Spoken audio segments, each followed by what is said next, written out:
Hello everyone. तो कैसे हैं भाई सभी लोग। आशा करता हूँ आप बहुत ही अच्छे होंगे, स्वस्थ होंगे और सुरक्षित होंगे। मेरा नाम है Amit Kumar. I again welcome you on Amity physics 2.0 YouTube channel. तो डियर स्टूडेंट्स, कैसे हैं सभी लोग, जल्दी से मुझे बता देंगे और स्टार्ट करते हैं next lecture number 2 of alternating current, प्रत्यावर्ती धारा। ठीक है। तो प्यारे दोस्तों, प्रीवियस लेक्चर में हमने क्या देखा था। हमने आपको जनरल इंट्रोडक्शन बता दिया था कि ऑल्टरनेटिंग करंट जो है, प्रत्यावर्ती जो धारा है, वो होती क्या है, करंट की क्या क्या अपने पास जो है टाइप्स हैं। फिर करंट के बारे में हमने जनरल डिस्कशन किया था कि हाँ, जो ऑल्टरनेटिंग करंट जो होती है उसका मैग्नीट्यूड भी चेंज होता है, उसकी डायरेक्शन भी चेंज होती है। ठीक है। हमने उसके जो इक्वेशन थी, ठीक है, जनरल इक्वेशन जो थी इलेक्ट्रिक करंट की, जो ऑल्टरनेटिंग करंट थी उसकी इक्वेशन भी हमने देखी थी। उसके कुछ फैक्टर्स जो थे उनमें, उस इक्वेशन के में जो कुछ टर्मिनोलॉजी थी उनको हमने डिस्कस किया था कि उसका पीक वैल्यू क्या होती है, उसकी फ्रीक्वेंसी क्या होती है, ठीक है ना, और उसका जो फेज होता है, इनिशियल फेज, वो क्या होता है, टाइम पीरियड क्या होता है, फ्रीक्वेंसी क्या होती है, ये हमने सब डिस्कस किया था। और इसका जनरेशन, जो ऑल्टरनेटिंग करंट का जो जनरेशन था, वो अपने पास जो एसी जनरेटर है, जो डायनामो भी बोल देते हैं, उनसे अपने पास प्रोडक्शन हम करते हैं। इंडिया के अंदर जो है 240 वोल्ट और 50 हर्ट्ज की अपने पास सप्लाई आती है ऑल्टरनेटिंग करंट की, और 60 हर्ट्ज एंड 120 जो है वो अपने पास आती है यूएसए में। ये हमने जनरल डिस्कशन किया था। चलिए प्यारे दोस्तों, आज हम फर्दर डिस्कशन करते हैं। ठीक है, क्या डिस्कस करेंगे, let me tell you. First of all we know that, we know, हम जानते हैं क्या, हम जानते हैं, हम ये जानते हैं क्या, हम ये जानते हैं क्या प्यारे दोस्तों, क्या जानते हैं हम ये जानते हैं कि भैया ऑल्टरनेटिंग जो करंट है, ऑल्टरनेटिंग जो करंट है, क्या अपने पास जो ऑल्टरनेटिंग करंट जो है वो हमारा चैप्टर चल रहा था क्या, और उस ऑल्टरनेटिंग करंट की जो जनरल इक्वेशन हमने देखी थी, क्या हमने देखी थी, क्या हमने देखी थी कि I इक्वल टू अपने पास आया था I naught sine omega t plus phi, ठीक है ना। लेकिन मान लो simplicity, take phi equal to zero, for simplicity phi को मैंने 0 डिग्री मान लिया, तो क्या करंट की value I naught sine omega t हो जाएगी क्या प्यारे दोस्तों। यस, इस करंट को हम एनालिसिस करना चाहते हैं। हमने बताया था ये जो करंट है प्यारे दोस्तों, ये जो करंट है, क्या क्या वेरिएशन शो करती है क्या, कुछ इस प्रकार से साइनसोइडल फॉर्म है क्या, क्या ये साइनसोइडल फॉर्म है क्या। यस, ये साइनसोइडल फॉर्मेट है इसकी। Yes, this is the time period capital T, this is the half and this is the 1/4 of the T and 3t/4, ठीक है। और सेम हम जो इसका इंड्यूस्ड ईएमएफ को भी हम शो कर सकते हैं, यानी E equal to E naught sine omega t, ठीक है ना। क्या हम जो इंड्यूस्ड ईएमएफ है यानी E note sine omega T, उसको भी हम ऐसे शो कर सकते हैं क्या, NBA ओमेगा हमारे पास आया था, क्या आपको याद है, क्या आपको याद है I नोट कितना आया था, क्या आपको याद है NBA ओमेगा, मेरे हिसाब से ऐसा ही कुछ था क्या। यस, तो ये हमारे पास था। अब देखो, ये तो चलो बातें हो गई, इंपॉर्टेंट बातें, लेकिन अब हम क्या बताने वाले हैं वो इंपॉर्टेंट है। देखो, क्या ऑल्टरनेटिंग करंट की जो मैग्नीट्यूड है टाइम के साथ साथ चेंज होता है। जी बिल्कुल, टाइम के साथ चेंज होता है। जी बिल्कुल। अब जब टाइम के साथ चेंज हो रहा है, उसकी डायरेक्शन भी चेंज होती है। जी बिल्कुल। अब हमें पता है कि जब भी कोई फंक्शन या कोई भी फिजिकल क्वांटिटी चेंज होती है, तो हम एक एवरेज वैल्यू से उसकी एवरेज वैल्यू उसके लिए असाइन करते हैं, एवरेज वैल्यू बताते हैं। एग्जाम्पल देखो, जैसे मान लो एक टीम है, क्रिकेट टीम है, अलग अलग मैचेस में अलग अलग रन बनाए, ठीक है ना। एवरेज निकालें तो एक पर्टिकुलर कोई वैल्यू आ जाती है अपने पास, कोई खास वैल्यू आ जाती है। मतलब हम बोल सकते हैं कि 10 मैचेस में 10 खेले गए मैचेस में जो पर्टिकुलर जो टीम है उसने इतने एवरेज रन बनाए, ठीक है ना। तो ये हम इसीलिए हम यहाँ पर भी इसके लिए एक एवरेज वैल्यू डिफाइन करते हैं, दैट इज एवरेज करंट, ठीक है ना, average value of alternating current. तो एवरेज वैल्यू क्या दिखाती है, एवरेज वैल्यू ये दिखाएगी कि किसी पर्टिकुलर टाइम पीरियड में उस करंट का जितना भी जो वेरिएशन हुआ, उसकी जो एवरेज वैल्यू क्या है। मतलब एवरेज मतलब एक कोई फिक्स वैल्यू ऑफ करंट आ जाएगी, it behaves like a direct current DC, ठीक है, it behaves like a DC. तो यहाँ तक हमने बताया आपको। अब देखो एवरेज करंट की हम बातें करें कि भाई एवरेज करंट आपको बताना है, ठीक है, एवरेज करंट को आपको बताना है। तो एवरेज करंट जो है किसी आप 0 से T/4 टाइम पीरियड में भी बता सकते हैं, T/2 में भी बता सकते हैं, 3T/4 में, T में, ठीक है, ऐसे ही।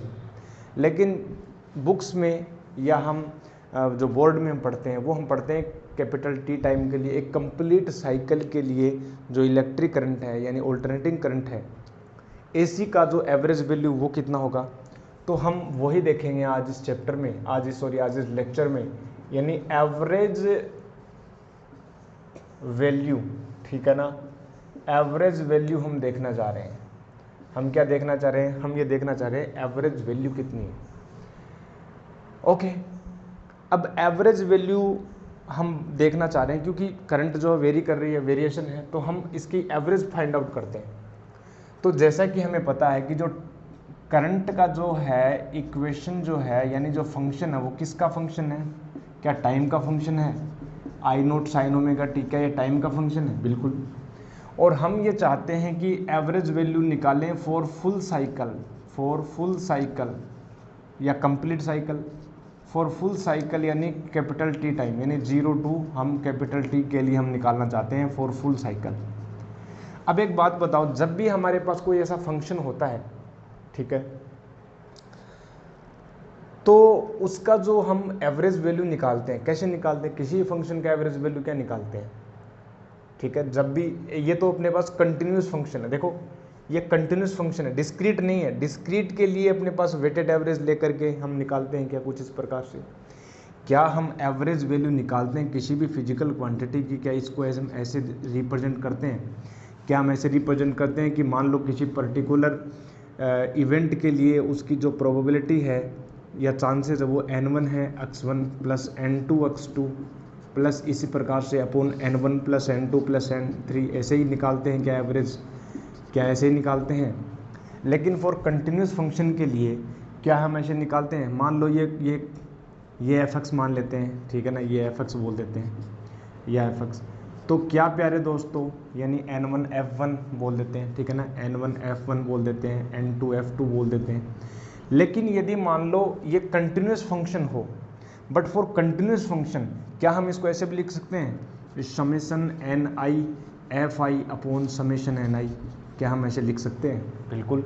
लेकिन फॉर कंटिन्यूस फंक्शन के लिए, बट फॉर कंटिन्यूस फंक्शन के लिए क्या हम एवरेज ऐसे निकालते हैं, मान लो ये हमारे पास क्या है, x का फंक्शन है, तो क्या हम ऐसे निकालते हैं, क्या fx dx अपॉन अपने पास टोटल dx हो जाता है, ठीक है ना, क्या हम ऐसे निकालते हैं, ये मान लेते हैं x1 से x2 है, x1 से x2 अपने पास, क्या ऐसे एवरेज निकालते हैं, बिल्कुल। तो ये हमारे पास एक एवरेज का फॉर्मूला आपको पास ध्यान रखना, ठीक है ना, एवरेज का जो फॉर्मूला है क्या आप ध्यान रख लोगे, बिल्कुल। तो यहाँ पर देखो, यहाँ पर x का फंक्शन था, लेकिन यहाँ पर करंट जो है अपनी ऐसी जो टाइम का फंक्शन है, तो क्या अपने पास जो करंट की जो एवरेज वैल्यू आएगी ना, क्या करंट की एवरेज वैल्यू अपने पास ऐसे आ जाएगी कि अपने पास IT dt अपॉन dt, क्या इस प्रकार से आ जाएगी अपने पास, और ये T1 से T2। लेकिन ये हम चेक करना चाह रहे हैं फॉर फुल साइकिल, मतलब टाइम जो 0 से कैपिटल T है, 0 से कैपिटल T में हम निकालना चाहते हैं इसकी एवरेज वैल्यू। तो एवरेज वैल्यू निकालने के लिए हम क्या करेंगे, इसकी हम वैल्यू पुट करेंगे। पहली बात तो करंट की जो जनरल एक्सप्रेशन होती है ऑल्टरनेटिंग करंट की, that is I0 sin omega T. तो क्या यहाँ पर मैं I0 sin omega T put कर दूँ, क्या I0 sin omega t dt upon, और dt का हो जाएगा t upper limit minus lower limit, क्या t हो जाएगा। तो क्या हम फर्दर डिस्कस करें, देखो I0 हो गया I0 अपॉन टी, क्या साइन ओमेगा टी का minus cos omega t upon omega, इसका इंटीग्रेशन हो जाएगा। तो माइनस का कोस ओमेगा टी और अपॉन में ओमेगा, क्या इसका इंटीग्रेशन हो जाएगा 0 to t upper limit minus lower limit हम पुट करेंगे, यानी माइनस का I0 ओमेगा टी, ठीक है। देखो प्यारे दोस्तों, कोस ओमेगा टी माइनस कोस 0 यानी 1। अब देखो क्या यहाँ पर मैं ऐसे बोलूँ कि चलो माइनस आई नोट ओमेगा टी हमने पुट किया, कोस ओमेगा टी, ओमेगा जो होता है 2π/t होता है क्या ओमेगा हमने देखा था कि कल हमने देखा 2πf यानी 2π/t हमने देखा था क्या? यस। तो यहाँ पर जब मैं 2π/t रख दूँ तो 2π 1 होता है, कोस 2π यानी 1 - 1 कितना हो जाएगा? 0। तो यहाँ पर इसकी वैल्यू आती है 0, यानी एवरेज जो करंट है, या तो आप ऐसे रिप्रेजेंट कर दो आई एवरेज, या आप ऐसे रिप्रेजेंट कर दो आई, या आप ऐसे रिप्रेजेंट कर दो आई, और ये जो वैल्यू है 0 फॉर ए फुल साइकिल। ठीक है, क्या आपको पता लग गया? और ये होना भी चाहिए, ये होना भी चाहिए। क्या होना चाहिए? क्यों होना चाहिए? क्योंकि देखो ये जो इंटीग्रेशन जो है किसी भी ग्राफ का, यदि आप इंटीग्रेशन कर रहे हो, वो वास्तव में क्या रिप्रेजेंट करता है? वो उस टाइम एक्सिस के लिए उसका एरिया रिप्रेजेंट करता है। अब देखो कंप्लीट साइकिल के लिए ये पॉजिटिव एरिया हो जाएगा, लेकिन ये कितना हो जाएगा? Negative area. तो पॉजिटिव और नेगेटिव कंप्लीट साइकिल के लिए कितना बन जाएगा? 0। मतलब एवरेज जो करंट है प्यारे दोस्तों, एवरेज जो करंट है, ऑल्टरनेटिंग करंट की जो वैल्यू है, एवरेज जो वैल्यू है, वो कंप्लीट साइकिल के लिए 0 होती है।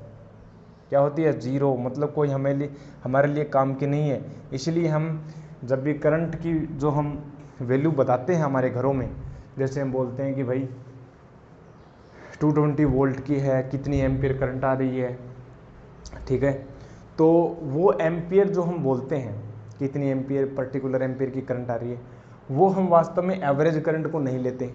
हम बताएंगे नेक्स्ट जो हम पढ़ेंगे topic, that is RMS current. ठीक है, रूट मीन स्क्वायर करंट, वो हम देखते हैं। तो खैर यहाँ पर हमने देखा कि एवरेज जो वैल्यू है करंट की, जो एवरेज वैल्यू है, ऑल्टरनेटिंग करंट की average value for full cycle is 0। तो यहाँ पर हमने देखा एवरेज वैल्यू। ठीक है, अब एक बात और ध्यान रखना, ये जो फंक्शन है ना, ये एक बात आप ध्यान रख लो डायरेक्ट। क्या डायरेक्ट याद रख लोगे? क्या आप ये याद रख लोगे कि 0 to t चाहे साइन ओमेगा टी आई या कोस ओमेगा टी आई, ठीक है ना, या अपने पास कोस ओमेगा टी आई, इसकी वैल्यू जो होगी वो ऑलवेज क्या होगी? 0 होगी। क्या होगी? 0। अब ये 1 ओमेगा टी भी आ सकता है, 2 ओमेगा टी भी आ सकता है, हमेशा 0 होगा। देख लो यहाँ पर 2 आ जाता, ठीक है ना, चेक कर लो एक बार। यहाँ पर मान लो कोस 2 ओमेगा टी हो जाता, तो यहाँ पर कितना हो जाता? 2 मान लो, यहाँ पर 2 होता 2π/t, तो 4π हो जाता। अगर 3 होता तो, ठीक है ना, 3 होता तो अपने पास 3 ओमेगा टी, यानी 3 ओमेगा = 2π/t, और t to t 3 to 6 हो जाता, यानी अगेन 1 आता।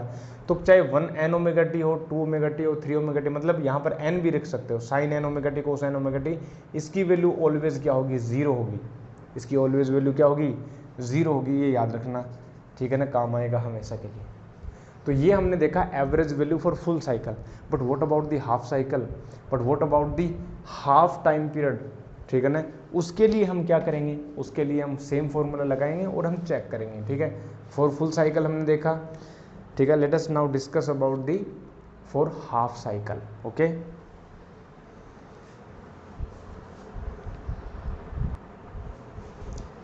Let us discuss now for the half cycle.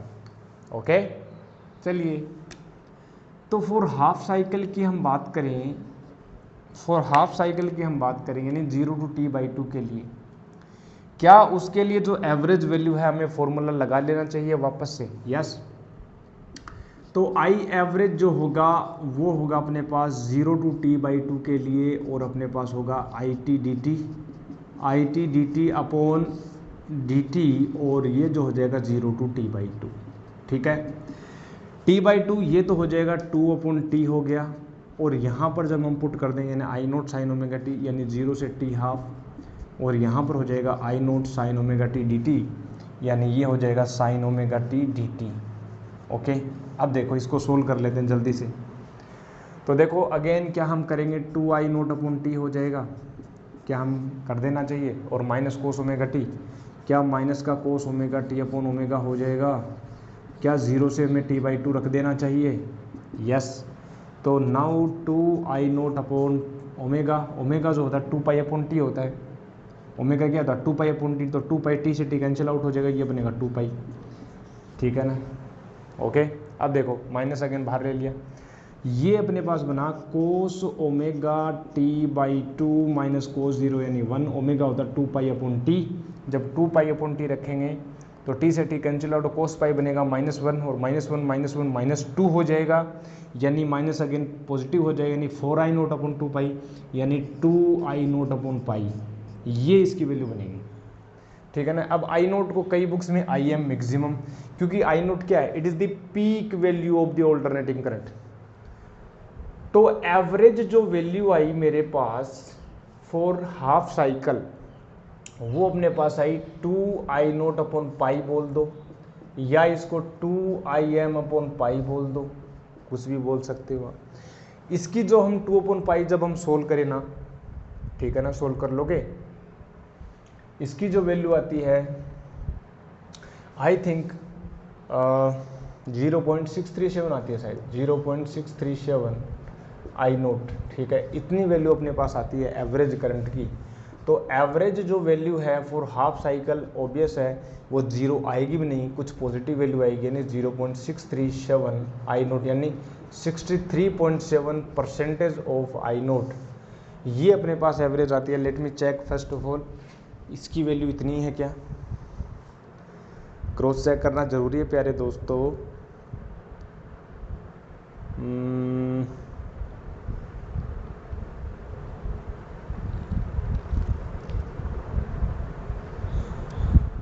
Calculator कहाँ गया भाई,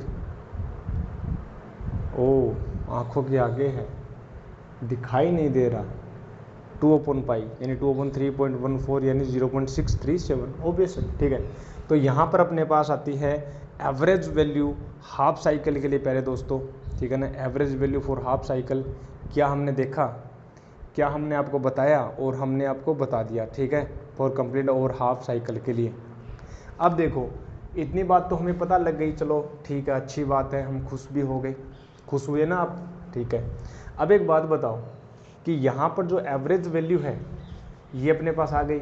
ठीक है ना, हाफ टाइम पीरियड के लिए एवरेज वैल्यू आ गई, मतलब ये मैं बोलूँ कि देखो यहाँ से जो है हाफ टाइम पीरियड के लिए एवरेज वैल्यू जो अपने पास आई, यानी ये जो कंप्लीट थी, और हाफ साइकिल यानी 0 से t/2, इसमें यदि हाफ 0.63 यानी 63%, मतलब ऑलमोस्ट यहाँ से आए, ये जो आती है वो आती है एवरेज वैल्यू, और ये अपने पास है पीक वैल्यू i0। ठीक है ना, तो ये अपने पास वैल्यू आई। अब देखो कंप्लीट साइकिल के लिए कितनी है एवरेज वैल्यू, 0, और हाफ साइकिल के लिए कितनी है 2i0 अपॉन पाई यानी 2im upon pi, 2im by pi 0.637 i0। अब कई बार क्या पूछ लेता है आजकल, क्या पूछ लेते हैं, वो ये पूछ लेते हैं कि फॉर लॉन्ग टाइम के लिए बताओ ज़रा, मतलब आपने इतना लॉन्ग टाइम ले लिया उसके लिए हमें बताओ। ये ऑल्टरनेटिंग करंट है प्यारे दोस्तों। ठीक है ना, अब कोई पूछ ले कि भाई ये इस करंट की हमें एवरेज वैल्यू बताओ ओवर ए लॉन्ग टाइम, यानी t टेंडिंग टू इन्फिनिटी ले लो आप, t टेंडिंग टू इन्फिनिटी के लिए आप हमें ये बताओ कि इसकी एवरेज वैल्यू क्या होगी। तो देखो एवरेज वैल्यू जब हम निकालेंगे, अब आप सोचो कि इन्फिनिटी के लिए 0 भी आ सकती है, आप सोचोगे कि इन्फिनिटी मान लो यहाँ पर कंप्लीट हुआ तो जितने भी साइकिल है इस एक साइकिल का 0 0 0 0 0 0 for this cycle, 0 for this cycle, 0 for this cycle, complete 0 हो गया। लेकिन क्या ऐसा भी पॉसिबल है कि इन्फिनिटी का टाइम मतलब ये टाइम आ जाए तो कुछ वैल्यू आ जाएगी, आ जानी आएगी कि नहीं आएगी, बिल्कुल। अब देखो एवरेज जो है वैल्यू पुट करो, यानी IT dt, ठीक है, 0 टू, और यहाँ पर हो जाएगा dt। ठीक है, 0 टू इन्फिनिटी। अब 0 टू इन्फिनिटी है तो इसकी वैल्यू पॉजिटिव भी आ सकती है, नेगेटिव भी आ सकती है, 0 भी आ सकती है, लेकिन कुछ ना कुछ वैल्यू आएगी, मतलब फाइनाइट आएगी। ठीक है ना, इसकी कुछ ना कुछ फाइनाइट वैल्यू आएगी। ठीक है, कुछ वैल्यू फाइनाइट आएगी। लेकिन एक बात बताओ, जब हमने टाइम को बहुत ही ज़्यादा कर दिया, यानी t इसकी जो लिमिट रखेंगे 0 टू इन्फिनिटी, तो क्या यहाँ पर इन्फिनिटी आएगी, और किसी भी फाइनाइट में अपॉन यदि हम इन्फिनिटी करें तो इसकी वैल्यू क्या आएगी, 0। मतलब average current for long time it also becomes 0। ठीक है, तो average current for long time के लिए भी 0 आएगी, एक कंप्लीट साइकिल के लिए 0 आएगी, हाफ साइकिल के लिए 2im/π आएगी। अब कोई पर्टिकुलर t/4 दे दे तो आप कैलकुलेट करके निकाल सकते हैं, ठीक है ना, हम कैलकुलेट करके निकाल सकते हैं, लेकिन अप्रोच ये रहेगी, फॉर्मूला ये रहेगा, this is the formula for average value. अब देखना इसकी डेफिनेशन के ऊपर चलते हैं, एवरेज करंट होती क्या है, पहले इसको नोट करेंगे, फिर देखो इंटरेस्टिंग फिनोमेना आपको बताते हैं, इंटरेस्टिंग डेफिनेशन आपको बताते हैं। चलो okay, now we want to discuss about the definition of average current. Average होता क्या है, आपने तो बोल दिया सर एवरेज करंट, आपने निकलवा के बता दिया, एवरेज आपने ऐसे निकलवाया जैसे किसी फंक्शन का निकालते हैं, हमने निकाल दिया। ऑल्टरनेटिंग करंट का एवरेज वैल्यू हमने देख लिया, फॉर कंप्लीट साइकिल के लिए, फॉर हाफ साइकिल के लिए, फॉर लॉन्ग टाइम के लिए, फॉर लॉन्ग ड्यूरेशन के लिए हमने देखा।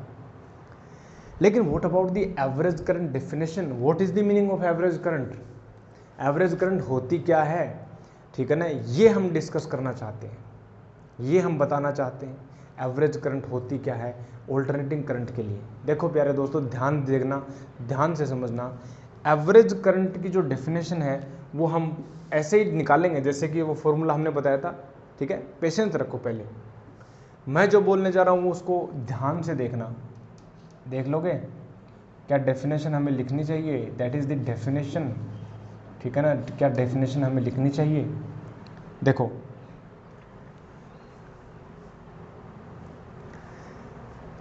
डेफिनेशन में हम बताएं कि average value of alternating current का मतलब क्या है। देखो average value of alternating current जो है वो एक तरह से कांस्टेंट करंट होती है, डायरेक्ट करंट होती है, डायरेक्ट करंट मतलब दिष्ट धारा, डायरेक्ट करंट। अल्टरनेटिंग करंट की जो एवरेज वैल्यू है वो अमाउंट ऑफ डायरेक्ट करंट होती है जो same amount of charge flow करवाए फॉर सेम टाइम इंटरवल। जितना चार्ज एक ऑल्टरनेटिंग करंट फ्लो करवाती है सेम अमाउंट ऑफ टाइम के लिए। नहीं समझे, वापस से बोलना जा रहा हूं मैं, वापस से रिपीट करने जा रहा हूं। The average value of alternating current is that amount of direct current or is that amount of a constant current that flows the same amount of charge for a particular time period,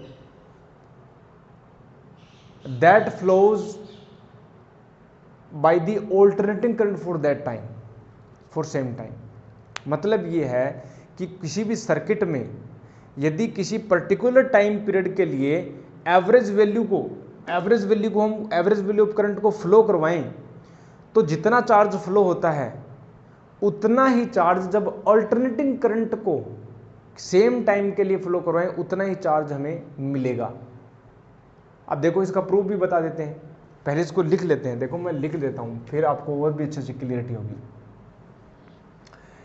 लिखना, इसको तो लिखना पड़ेगा मेरे, चाहे pen हो चाहे कुछ भी हो। Average value of alternating current, average value of alternating current, average value of alternating current is that amount of direct current, is that amount of direct current, is that amount of direct current,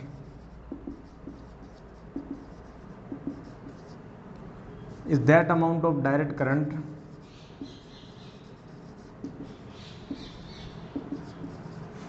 which flows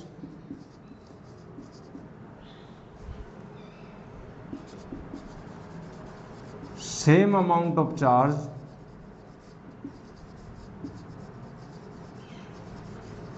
for some time, for same time, same amount of charge for a time period,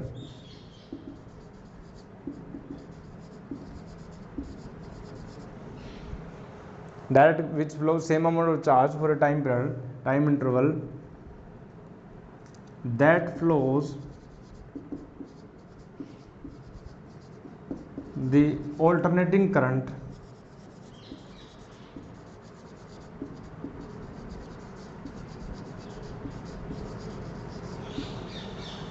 that flows the alternating current for same time interval, for same time interval, for same time interval। अब देखो मुझे समझाने दो, clear अच्छे से बताने दो मेरे को।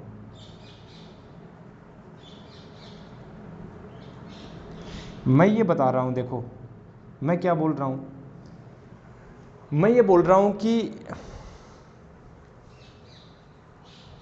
ऑल्टरनेटिंग करंट की जो एवरेज वैल्यू होती है वो कुछ ना कुछ करंट की वैल्यू आएगी, कुछ ना कुछ करंट की क्या आएगी, वैल्यू आएगी। उस वैल्यू को, उस अमाउंट ऑफ करंट को यदि किसी इलेक्ट्रिक सर्किट से आप फ्लो करवाओ तो जितना चार्ज फ्लो होता है, जितना चार्ज फ्लो होता है उतना ही चार्ज फ्लो तब होगा जब ऑल्टरनेटिंग करंट को, जो एक्चुअल है करंट, जो actual value of alternating current है, उसको आप उसी टाइम पीरियड के लिए उस सर्किट में फ्लो करवाओ।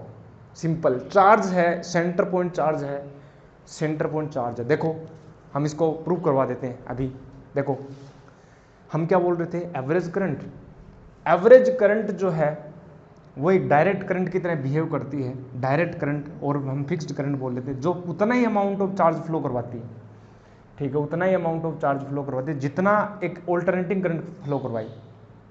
देखो मान लो कि टाइम पीरियड हम ले लेते dt, हम टाइम पीरियड ले लेते dt, okay. Suppose take time period या time interval, take time interval dt,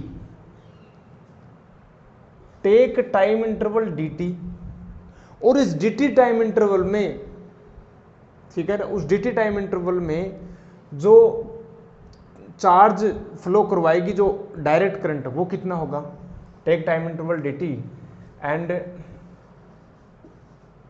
ठीक है, charge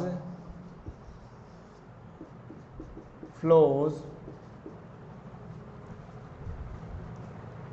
by the direct current, by the direct current और average value, by the direct current और एवरेज करंट, बात एक ही है, और एवरेज करंट,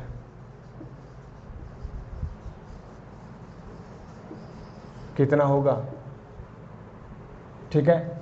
ये तो dt के लिए हमने लिया, ठीक है, dt के लिए हमने लिया, और हम चाहते हैं कंप्लीट टाइम के लिए, मान लो हम चाहते हैं टाइम इंटरवल कैपिटल T ले लेते हैं 0 से T, इस टाइम इंटरवल के लिए जो एवरेज करंट जितना चार्ज फ्लो करवाएगी उतना ही चार्ज जो ऑल्टरनेटिंग करंट भी फ्लो करवाएगी।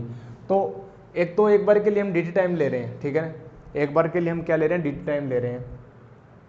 तो अपने पास जो चार्ज फ्लो होगा डायरेक्ट करंट, तो हम ले लेते हैं कि भाई dq is equal to I average dt, क्या आई एवरेज dt होगा, ठीक है ना, क्या आई एवरेज dt होगा। अब हम इंटीग्रेशन करते हैं टोटल, ठीक है, टाइम पीरियड, ठीक है, और ये तो dt के लिए है, ठीक है। We want to calculate, we want to calculate for capital T time period, ठीक है ना, 1 टाइम पीरियड बोल देते हैं।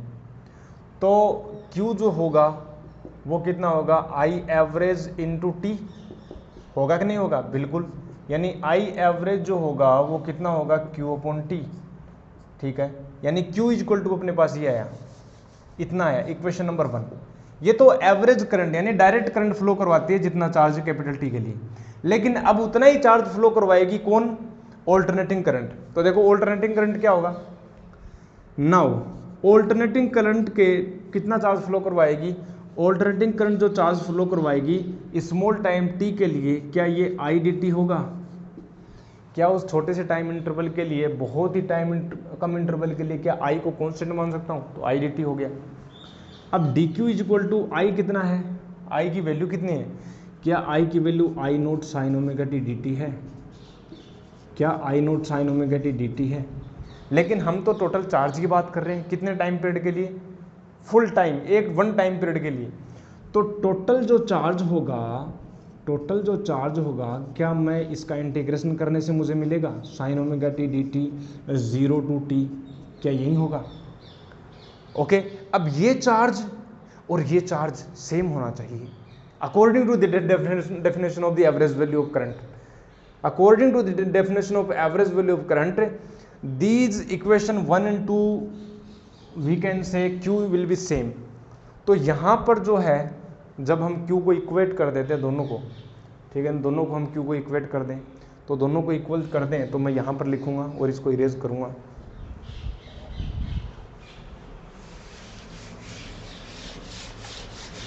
अब देखो जरा इंपॉर्टेंट बात, जब इक्वल करते हैं तो मेरे पास देखो क्या होगा, Q से Q हमने इक्वल किया इक्वेशन 1 और 2 से, तो आई एवरेज की वैल्यू कितनी आती है, यहां से मैं क्या बोल सकता हूं, क्या कि आई एवरेज जो वैल्यू आई, ठीक है ना, आई एवरेज जो वैल्यू आई वो कितनी आई, क्या I naught sine omega t upon t आया, यानी 0 to t, क्या I naught sine omega t d t, और क्या ये टाइम पीरियड टी आया, और क्या यही तो डेफिनेशन होती है एवरेज करंट की भाई, क्या यही तो डेफिनेशन होती है एवरेज करंट की। तो क्या हमने प्रूव कर दिया, तो यही तो डेफिनेशन होती है एवरेज करंट की एक पर्टिकुलर टाइम टी इंटरवल के लिए, ठीक है ना, किसी टाइम इंटरवल टी के लिए। लेकिन कोई टाइम इंटरवल, कोई रेंडमली यदि टाइम पीरियड लेना चाहते हो तो यहाँ पर हम टाइम पीरियड ले लेते हैं, 0 से टी हमने लिया, 0 से हमने टी लिया, ठीक है ना, आप चेंज कर सकते हो टाइम के लिए, टाइम की लिमिट चेंज कर सकते हो। तो डेफिनेशन जो है ये थी, और इसके अकॉर्डिंग अपने पास वैल्यू इक्वेशन ये आई, और यही हमने डिस्कस किया था कि एवरेज जो करंट होती है वो दैट अमाउंट ऑफ करंट होती है that flows that transfer this same amount of charge for a particular time period that are flown by the alternating current for that same time interval. This is the definition of average value, और यहीं से हम कर सकते हैं calculate, ठीक है ना, हाफ टाइम इंटरवल के लिए और फुल टाइम इंटरवल के लिए। ओके, नोट करेंगे, फिर हम देखते हैं नेक्स्ट।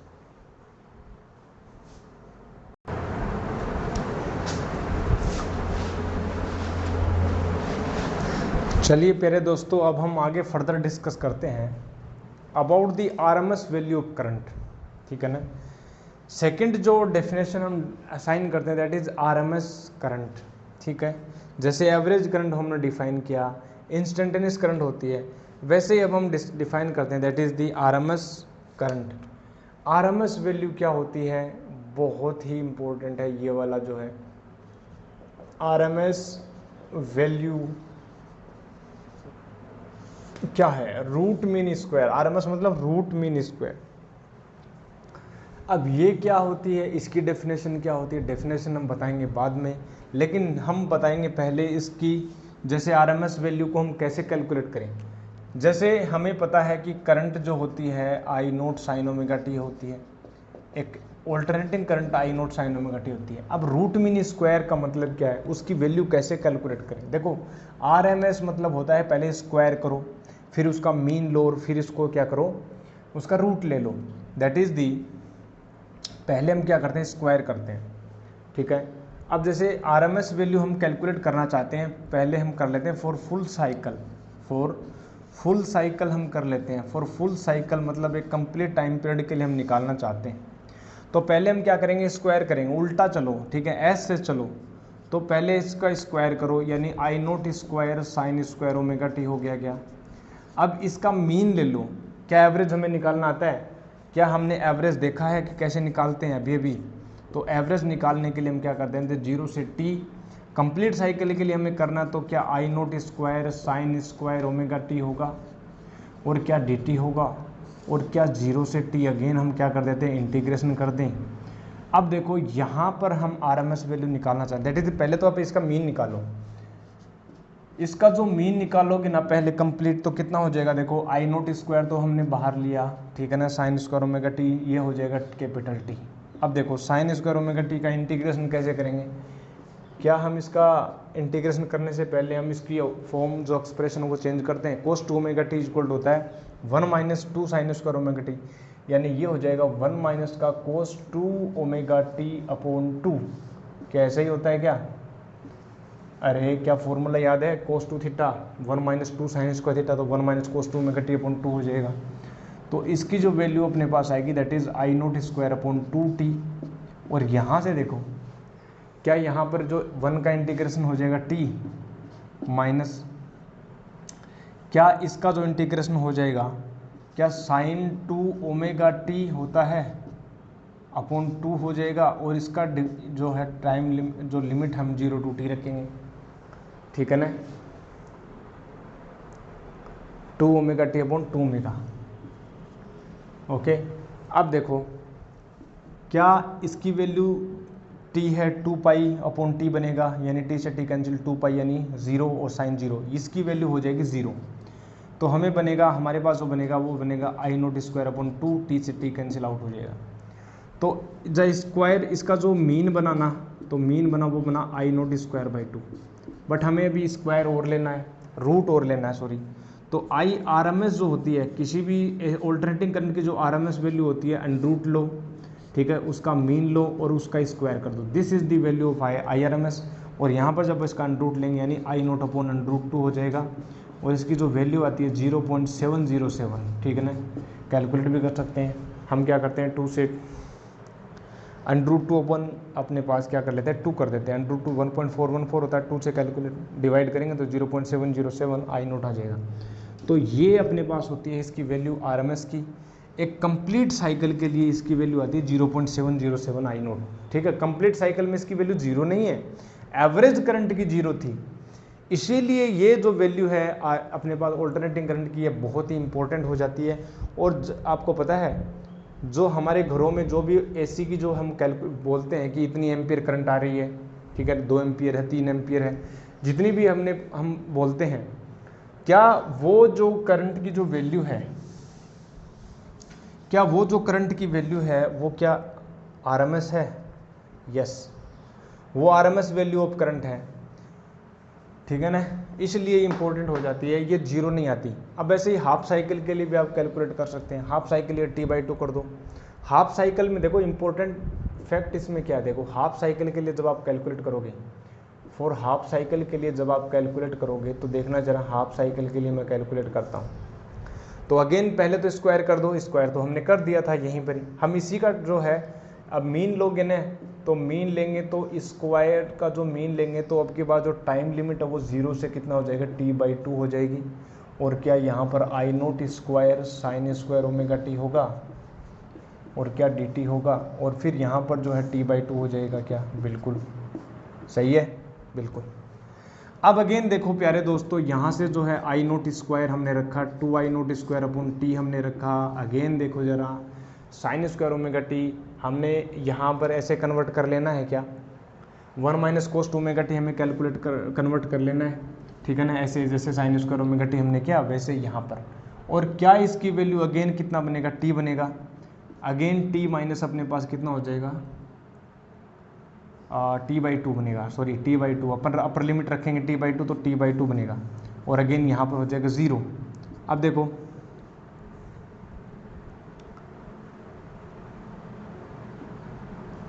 कैलकुलेट कर लेते हैं कितना बनता है, क्या यहाँ से t/2 आया तो t/2 अपने पास ऊपर ले गए, ठीक है। अब देखो यहाँ पर इसकी एक 2 यहाँ से भी तो आएगा फॉर्मूला का, तो 4 हो जाएगा, यहाँ से 2 और आएगा, और एक t/2 यहाँ से, देखो ये वाला t/2, यहाँ पर हमने t लिखा था लेकिन यहाँ पर t/2, तो यहाँ पर आ जाएगा t/2 माइनस 0। अब 2 से 2 तो कैंसिल आउट होगा, t से t कैंसिल आउट, मतलब बनेगा आई नोट स्क्वायर बाई 2। और अब यहाँ से यदि मैं बात करूँ आई आर एम एस का फॉर हाफ साइकिल के लिए, देखो अंडर रूट लेंगे तो again I naught upon root 2 बना। यही तो खासियत है इसकी कि इसकी हाफ साइकिल में भी कितना आया, हाफ साइकिल में भी कितना बना, इतना ही बना, हाफ साइकिल भी अपने पास इतना ही बनेगा। तो ये याद रखो, एक इसमें एक्सप्रेशन आपके जो फॉर्मूले हैं वो याद रखना कि जब भी साइन स्क्वायर ओमेगा टी आए या कोस स्क्वायर ओमेगा टी आ जाए, 0 से टी आ जाए, ठीक है ना, कोस स्क्वायर ओमेगा टी आ जाए, इसकी वैल्यू हमेशा क्या हो जाएगी, हाफ हो जाएगी, याद कर लोगे, इसकी हाफ हो जाएगी। और यदि एन टी आ जाए ना तो यहाँ पर n/2 हो जाएगा, ठीक है ना, t/2, ठीक है ना। लेट मी क्रॉस चेक, इसकी जो वैल्यू आती है, ठीक है ना, इसकी जो हमें एक्सप्रेशन में मिलती है तो यहाँ पर जो हमें मिलता है वो आता है 0 से t, यानी t/2 हमें मिलता है, ठीक है। यहाँ से t/2 आया ना, यहाँ से देखो 0 to t हमने रखा, 0 से t sin square omega t हमने रखा, तो यहाँ पर अपने पास कितना बना, t/2 बनेगा। कितना बनेगा, t/2, ये 2 यहाँ पर आ जाएगा, तो यहाँ पर t/2, यहाँ पर भी कितना बनेगा, t/2। लेकिन बट यदि मान लो यहाँ पर nt हो, यदि मान लो यहाँ पर nt हो, ऐसे आ जाए 0 to nt sign square omega t dt आ जाए, या cos square omega t dt आ जाए, इसकी वैल्यू आ जाएगी nt/2। ये फॉर्मूले आपको ध्यान रखना है, चाहे यहाँ पर कोस स्क्वायर ओमेगा टी आ जाए, चाहे बातें की है, ठीक है। तो इसको ध्यान रखना। तो ये हमने देखा कि हाँ, जो आरएमएस करंट जो है, आरएमएस जो वैल्यू है ऑल्टरनेटिव करंट की, क्या वो सेम आ रही है, हाफ साइकिल में भी उतना ही आ रही है, फुल साइकिल में भी उतना ही आ रही है। फुल साइकिल में भी कितना आ रही है, उतना ही आ रही है। फुल साइकिल में भी, फुल साइकिल में भी कितना आ रही है, उतना ही आ रही है फुल साइकिल में भी, ठीक है। तो यहाँ पर हमने देखा, और जब आप इसका लॉन्ग टाइम पीरियड के लिए लोगे ना, लॉन्ग टाइम पीरियड के लिए यानी इनफाइनाइट टाइम पीरियड के लिए लोगे, तो भी सेम करंट आएगी। आप इसको चेक कर लेना, ठीक है ना। सेम अमाउंट ऑफ करंट मिलती है हमें 0.707 I0, 0.707 I0, ये बदलती नहीं आरएमएस। अब आरएमएस वैल्यू तो हमने देख लिया, लेकिन इसकी डेफिनेशन क्या है वो भी हम बताएंगे। पहले इसको नोट करेंगे।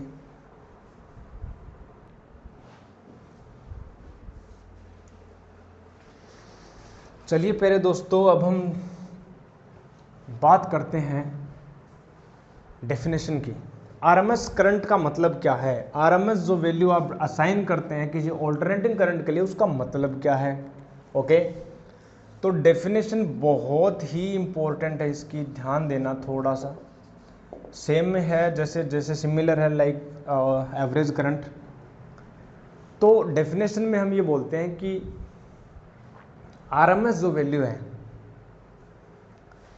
वो आरएमएस जो करंट है, आरएमएस जो वैल्यू है, वो अमाउंट ऑफ करंट है, वो अमाउंट ऑफ डायरेक्ट करंट है, वो अमाउंट ऑफ कांस्टेंट करंट है जो उतनी ही हीट प्रोड्यूस करती है किसी रजिस्टर में, जब हम फ्लो करवाएं किसी पर्टिकुलर टाइम इंटरवल के लिए, जितनी हीट हमें ऑल्टरनेटिंग करंट प्रोड्यूस करवा के देती है किसी पर्टिकुलर टाइम के लिए। मतलब आप जो है, मतलब हमने क्या किया, आरएमएस करंट में, आरएमएस वैल्यू में चाहे या एवरेज वैल्यू में, हम क्या कर देते हैं, उस ऑल्टरनेटिंग करंट की वैल्यू को एक फिक्स पर्टिकुलर डायरेक्ट करंट बोल देते हैं। और हम बोल देते हैं, जैसे एवरेज के लिए तो हमने चार्ज फ्लो को बेस माना, यहाँ पर हमने बोला कि हीट कितना प्रोड्यूस करती है। तो डेफिनेशन में हम क्या लिखेंगे, आरएमएस करंट, ठीक है ना, हम क्या लिखेंगे, RMS current, RMS current is that amount of value, is that amount of current, is that amount of direct current, is that amount of direct current, is that amount of direct current, is that amount of direct current, is that amount of direct current which produce same heat, direct current which produces same amount of heat, same amount of heat, same amount of heat in a resistor, in a resistor, in a resistor that is produced by, that is produced by, that is produced by the alternating current AC, ठीक है ना, that is produce by the AC in that register, in that register. मतलब क्या है, मतलब ये है, कहना ये चाहता है ये भाई साहब, ये डेफिनेशन ये कहना चाहती है कि जो आरएमएस जो वैल्यू है, मान लो डीटी टाइम के लिए हमने आरएमएस करंट को किसी रजिस्टर में से फ्लो करवाया। मान लो कोई रजिस्टर है, रजिस्टर आर, इसमें हमने डीटी टाइम के लिए हमने यदि आरएमएस करंट, यानी कौन सी करंट है ये कांस्टेंट करंट हो गई, आरएमएस करंट को जब हमने फ्लो करवाया, तो मान लो डीएच हीट, डीटी टाइम के लिए डीएच हीट ही तो होगी ना, तो डीएच जो हीट है क्या वो जो डी एच है वो कितनी होगी, I square R M S आर टी, क्या यही होता है क्या? अरे भैया यही होता है क्या? जो एक्सप्रेशन होती है जूल्स हीटिंग लॉ में हमने पढ़ा था क्या, आई स्क्वायर आर टी होता है, तो ये कांस्टेंट हो गई ना, डायरेक्ट करंट हो गई I square R M S t D टी। बट ठीक है, यदि हम किसी फॉर फुल साइकिल के लिए हम निकालना चाहें, तो फॉर फुल साइकिल हम निकालना चाहें, मान लो टाइम पीरियड हमने फुल साइकिल को ले लिया, तो फॉर फुल साइकिल के लिए हम निकालना चाहें तो क्या प्यारे दोस्तों, I square R M S R into T हो जाएगा। क्या इसको इक्वेशन नंबर 1 दे दूं? अब यदि मैं एसी की बात करूं, ऑल्टरनेटिंग करंट के लिए, तो छोटे से टाइम के लिए क्या मैं इसको कांस्टेंट मान सकता हूं आई को? तो जो डी एच है वो बनेगी I naught square sine square omega t into R D t, ठीक है ना। और ये हीट सेम होनी चाहिए। कंप्लीट टाइम के लिए हम निकालना चाहते हैं, कैपिटल टी टाइम के लिए, तो क्या मुझे इंटीग्रेशन कर देना चाहिए, आई नोट स्क्वायर आर, और क्या यहाँ पर sign square omega t d t, और 0 से टी टाइम के लिए इक्वेशन 1 और इक्वेशन 2 को क्या मैं इक्वल रख सकता हूँ, क्योंकि डेफिनेशन ये कहती है कि हीट सेम होगी, हीट सेम होगी, डेफिनेशन ये कहती है, तो डेफिनेशन ये कहती है, तो मैं इसको इक्वेट कर देता हूँ। कर दूँ इक्वेट? तुम कहो तो कर दूँ, कर दो। तो देखो इक्वल करो, इक्वल जब करोगे तो क्या यहाँ पर जो आई आर एम एस जो आएगी value, I R M S का जो स्क्वायर आया, क्या वो इसके इक्वल आएगा? आर से आर कैंसिल आउट हो जाएगा, और क्या 1 अपॉन टी अपॉन में चला जाएगा, क्या 0 से टी बनेगा, क्या यहाँ से I naught square sine square omega T बना, क्या डी टी बना। But what about the R M S value? R M S जब करोगे तो क्या इसका अंडरूट ले लूँगा, जब अंडरूट लूँगा तो क्या 1 अपॉन टी और 0 से टी, क्या I naught square sine square omega t d t. और प्यारे दोस्त, क्या यही डेफिनेशन नहीं थी क्या? क्या यही डेफिनेशन नहीं थी क्या? Yes, this is was that definition what we talked about earlier. तो ये जो डेफिनेशन, ये जो एक्सप्रेशन मिली हमें आई आर एम एस की, क्या यही एक्सप्रेशन नहीं है क्या जो हमने अभी अभी हाल ही में पढ़ा? और यही जो हमने इस डेफिनेशन के अकॉर्डिंग हमने माना, इसका मतलब ये डेफिनेशन सही है। आरएमएस करंट जो है वो करंट होती है जो उतनी ही हीट प्रोड्यूस करती है किसी रजिस्टर में, जब ऑल्टरनेटिंग करंट उतने ही टाइम पीरियड के लिए उस रजिस्टर में फ्लो करवाए। हीट दोनों की सेम है, हीट एक बेस लाइन है to equate to relate this expression, to relate the RMS current, ठीक है। तो यहाँ से आरएमएस की वैल्यू हमने देखा, और ये इसको याद रखना, ठीक है। आरएमएस करंट हो गए। अब देखो आरएमएस हमने देखा कि आरएमएस जो है फुल साइकिल के लिए उतना ही आता है, हाफ साइकिल के लिए उतना ही आता है, और 0.707 हमने देखा। अब एक छोटा सा ग्राफ आता है, ठीक है, लगते हाथ निपटा ही देते हैं। क्या ग्राफ है, उसमें क्या है बताना है। क्या हमारे पास ये ऑल्टरनेटिंग करंट की वैल्यू ऐसी आती है, क्या यहाँ पर ये पीक वैल्यू आई नोट है, ठीक है ना। अब 0.637 है, 0.707 है, तो 0.707 यहाँ पर आएगा लगभग। तो 0.707 जो आई नोट आया ना, वो आता है आई आर एम एस, और यहाँ पर जो ये तो आता था आई आर एम एस, और यहाँ से जो अपने पास जो वैल्यू आती है वो आती है 0.637 आई नोट, ये अपने पास आता है आई एवरेज, ठीक है ना। ये अपने पास हम नोट कर लेंगे जल्दी से।